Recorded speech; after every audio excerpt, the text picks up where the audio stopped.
নমস্কার। ঠাকুরমা স্বামীজি গুরুদেবের শ্রীচরণে প্রণাম জানাই। আজ ঠাকুরকে নিয়ে ছোট্ট করে একটি ব্যাখ্যা শোনাই। ঠাকুর বলছেন, ভোগ থাকলেই যোগ কমে যায়, আবার ভোগ থাকলেই জ্বালাও। শ্রীমদ্ ভাগবতে আছে, অবধূত চিলকে 24 গুরুর মধ্যে একজন করেছিল।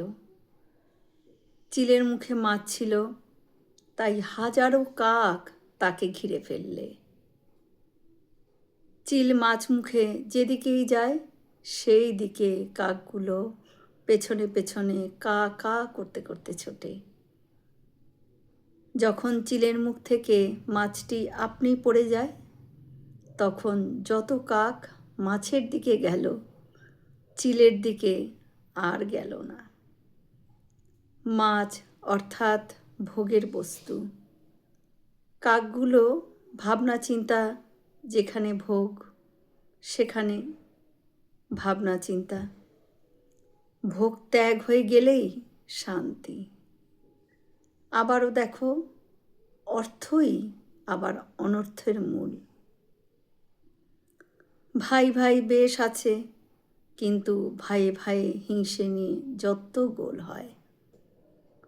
কুকুরের গা চাটাচাটি করছে, পরস্পরের বেশ ভাব, কিন্তু গৃহস্থ যদি দুটি ভাত ফেলে দেয়, তখন কিন্তু পরস্পরের কামড়াকামড়ি লেগে যায়।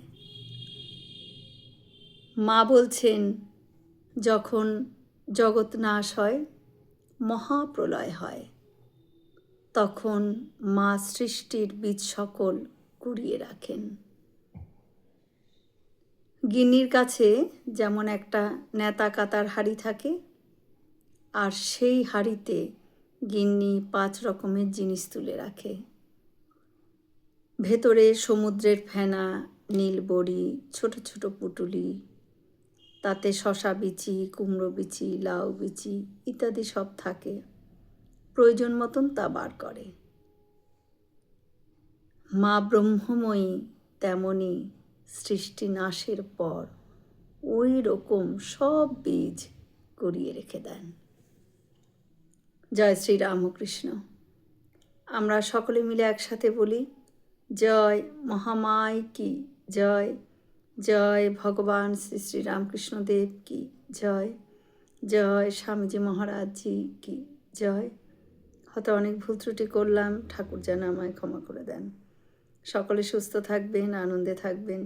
ঠাকুর মায়ের কৃপা দৃষ্টি সকলের ওপর বর্ষিত হোক। শুভরাত্রি।